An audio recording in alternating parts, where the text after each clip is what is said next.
Hello, BookTube. I'm here to do a video, sort of a reading wrap up for the month of March.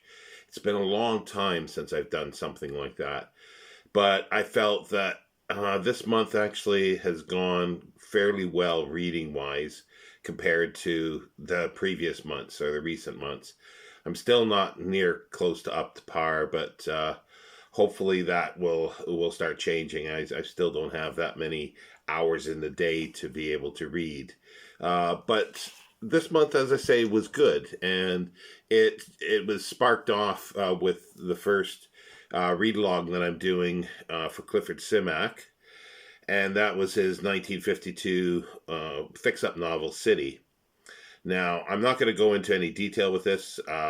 It's basically it's a future history of humans and uh, dogs, animals, and robots, like a future history.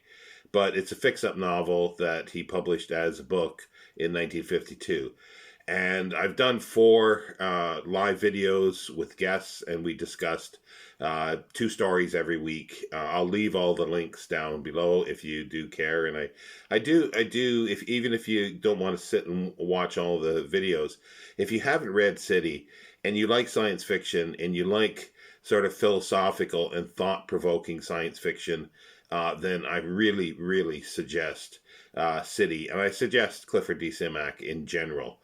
But and I'll be doing a novel a month from now to the end of the year as well, about Simac, to sort of try to boister some interest in Clifford Simac. So, but yeah, so it's my favorite science fiction novel of all time.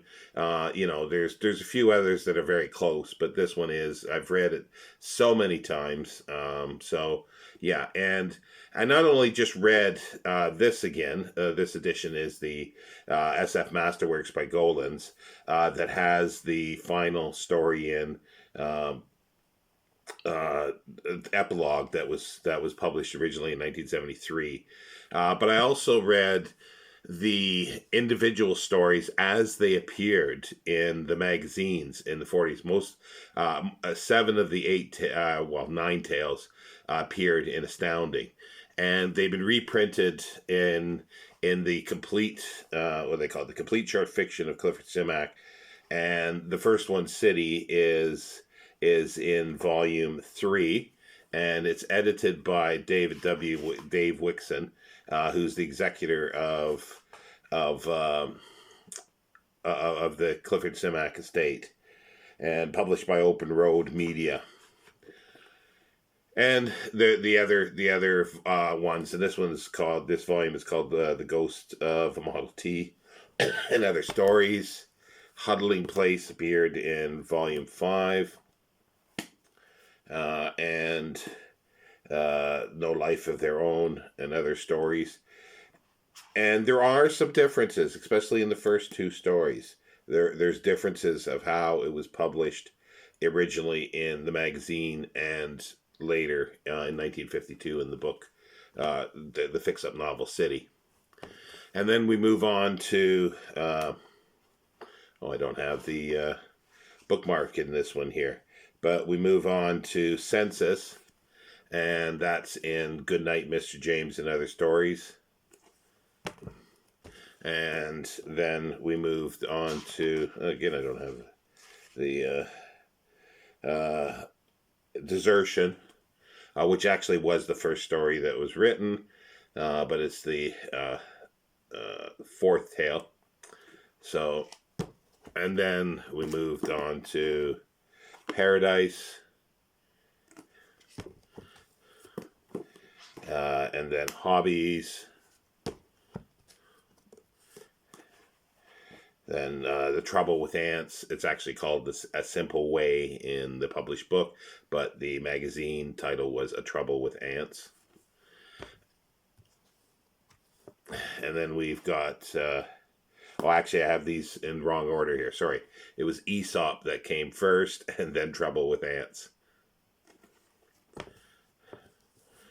And then the epilogue story, which was published in 1973. But as I say, we go into more detail of the stories as we progressed through the weeks, and I'll leave those links below.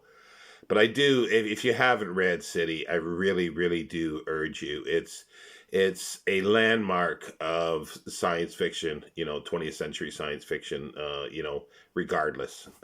It's clearly a landmark volume. And I also so I read the book again twice in essence, because I read the original versions, the magazine versions, and read the book version again. So again, I just added two more times this month to my reading of City.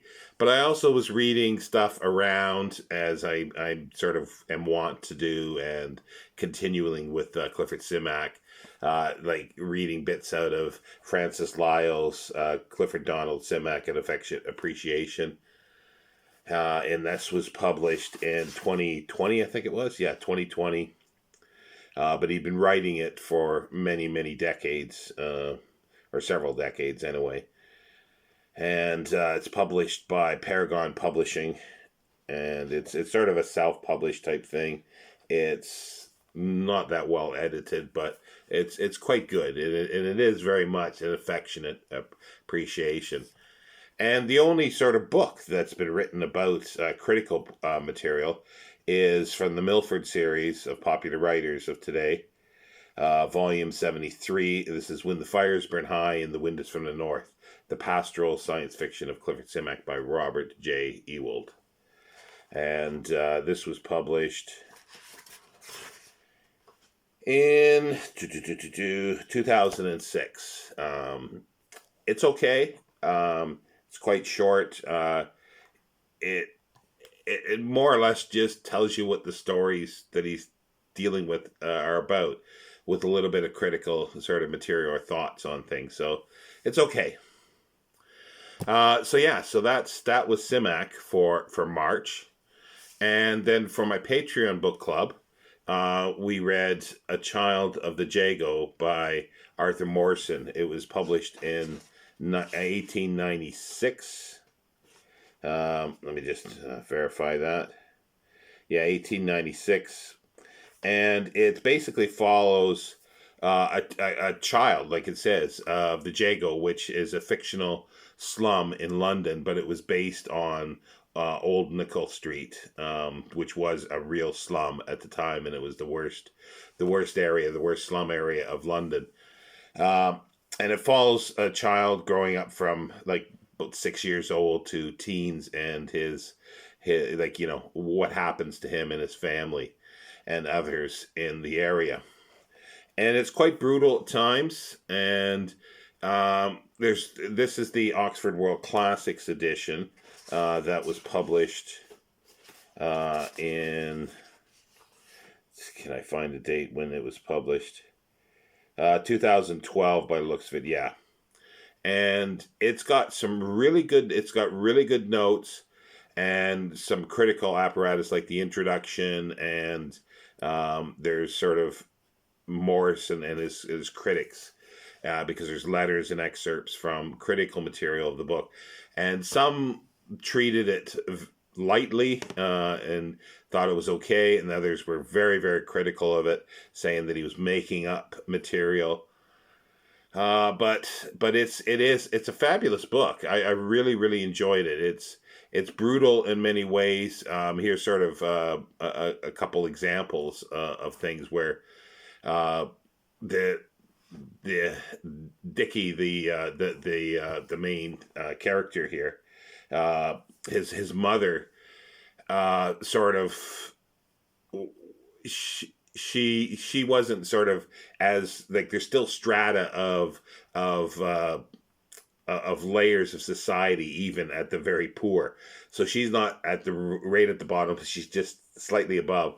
But the other women of the neighborhood don't like her and think she's sort of uppity and snooty in many ways. And one of the things that it says why she's like that is because they don't like her, is because her husband doesn't beat her enough, and when he does beat her, he doesn't use a chair or a branch or something like that to beat her. So it's just absolutely bizarre. And then the other thing was that a woman, like, well, they were talking about why they don't serve beer in the pubs in glasses or mugs, because they're saying, well, when women get drunk, they will smash the glass and smash it into somebody's face when they fight. And there is a scene where Dickie's mother gets attacked by a woman on the street, because there's a big sort of gang mob fight that's going on. She gets attacked. Another woman comes to save her, and the woman that comes to save her grabs a bottle, smashes it, and then attacks the woman that was attacking Dickie's mother, and then just sort of stabbing her in the face with this. And yeah, it's very brutal. And Arthur Morrison says that this was all real, and it was sort of there was a character of a bishop that was in there as well, that was trying to create a church in the area, and it was based on a real person who was in the old Nickel Street area, and he defended Arthur Morrison quite a bit in saying that it was accurate, but a lot of people didn't think it was. But yeah, I definitely want to read more. This was the first time reading of this, and I wanted to read it for a long time, so I definitely want to read more of Arthur Morrison. And then the next thing I read, I was only going to read one or two of the stories out here because it's an omnibus. It's Jack Vance, the Tales of the Dying Earth. This was purchased as a gift for me by Scott Danielson. So again, thank you, Scott, for getting this for me. But look at how they don't make books like they used to. Just holding it is sort of rubbed off the coloring on the edge there. And it encompasses four of Jack Vance's the four books: Dying Earth, The Eyes of the Overworld, Kugel's Saga, and Rialto the Marvelous. Now, The Dying Earth, the first book, was written in 1950, and The Eyes of the Overlord was written in the 1960. It was published in 1966, and then the others were published later. And the last book, I think, was published in the 80s. The Rialto the Marvelous. And I knew I've read Jack Vance in the past, and he's not only known just for his fantasy like this, but there's other books too, fantasy wise, that he's well known for, but it is science fiction as well. And I had kind of fond memories of his science fiction, but I couldn't remember this very much. So actually, because I did wind up reading all four volumes, all four books, and I realized I'd only read the first two. And probably when I read the first two, the final volume might have just come out or may not have come out, at all, because that was published in 1984. So it would have been around that time or before that I actually read it. And as reading the first two, there was scenes that go, oh yes, I remember that. But that was the only way that I couldn't tell much about the story, because but it's set, like, these tales are set way in the future, extremely far into the future, where the earth is dying, as it says. The earth is dying because the sun is a red giant, and it's so far in the future that science is practically forgotten. And it's magic. There's wizards, there's demons, there's ghosts, and there's remnants of the previous eons of civilization around, but it's mostly forgotten. And there's collectors of trinkets from the past, antiquarian pieces that are excavated, and sometimes only for their their magical power as well. Um, and it's written in a sort of courtly style, medieval courtly style. Um, and there's not much in the way of science fiction in this, other than the setting. Like I say, way in the future with the sun, and a few other bits and pieces as goes on. But it's a lot of magic, so it's a lot of fantasy. And it's a very, very well known book and highly thought of. Uh, and I can sort of see that, like the first one, and I can understand that. But I don't understand how it has the biggest appeal. But then again, this is coming from someone, me, that is not a huge fan of fantasy. So I'm a fish out of water when it comes to fantasy. But I didn't like the style that he was using of writing, the courtly style. It didn't quite work. And he doesn't say much. It's just a string of tales throughout. There's no real depth to it that I could see, unless I've actually missed something. Um, and like, there's no moral to it, if there meant to be a moral. And it seems like you're very disconnected from reality, because of our reality, because the way he describes things, like he just throws out names and things that are happening, and but he doesn't explain anything, and the names and are just absolutely foreign to any reader. So you are out of time in many ways, and it seems like some of that is done just to do that, like with no rhyme or reason, other than just being discombobulate you, I guess, and that would be it. So I do question, and I wondered why this is so big, because I mean, like, why it's so popular. And I go, yeah, interesting thing. This volume runs into almost 750 pages of the 4 books.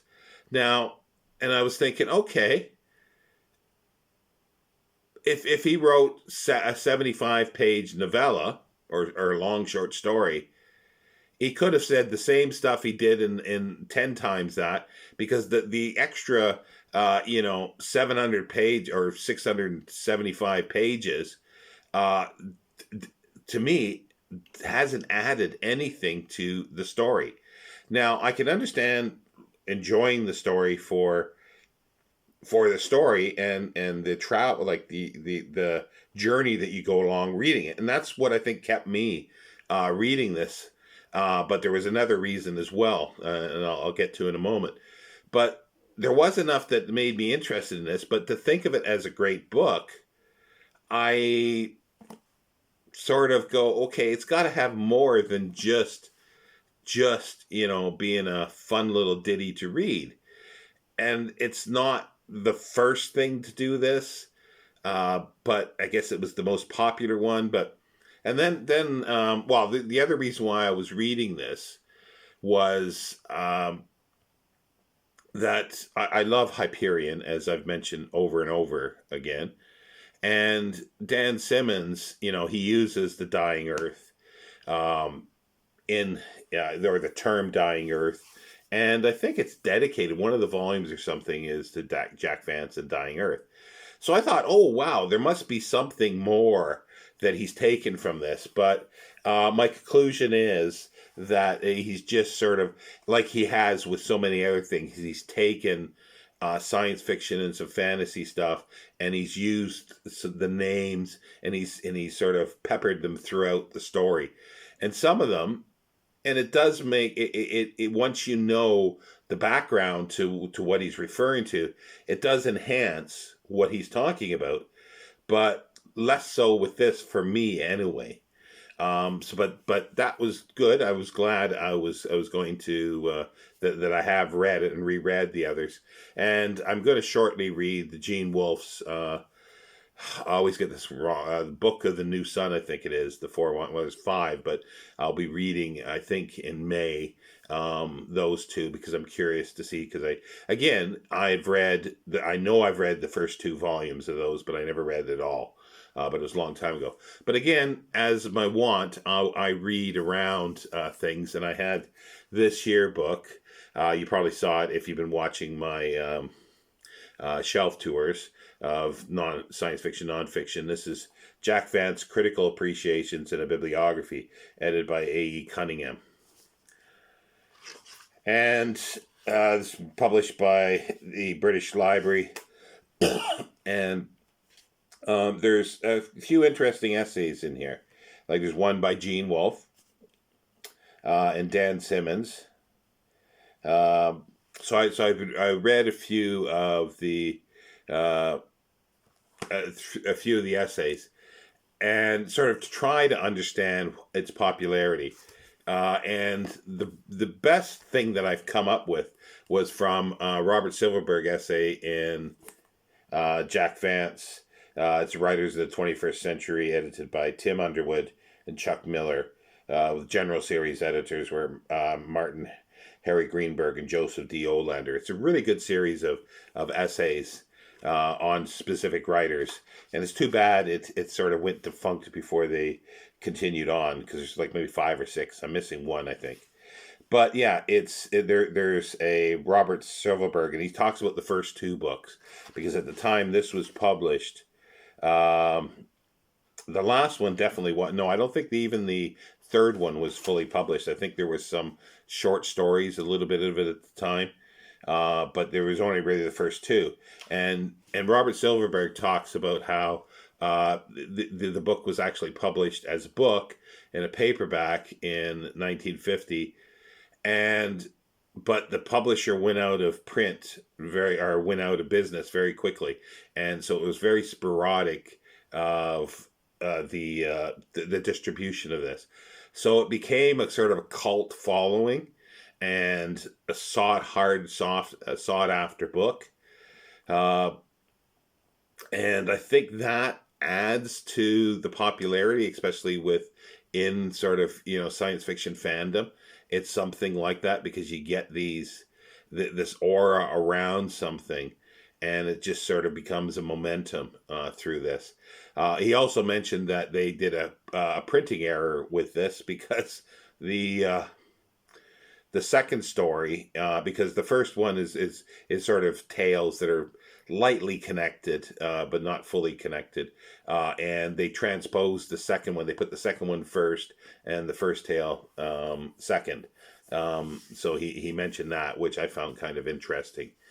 But yeah, so I didn't really get a sense, other than that, of why it's so popular. And if people do have something, if I've missed something here, please, let me know, rather than, and if it's just because they like a good story, that's fine. But to me, something that has to elevate to a great status has to have a little more than that. Especially for science fiction, it has to have a bite to it. It has to have some depth, and I don't see any depth with this. But anyway, yeah, so that's what I've read. And I read a bunch of other stuff, like Simac material that I was reading, that I had photocopies of, interviews, and just sort of background reading. So it was a pretty good month. And I'm going to do a TBR, which I hope to film probably tomorrow. I'm still looking for 1 or 2 books that I want to read for April. So I'm holding off for that.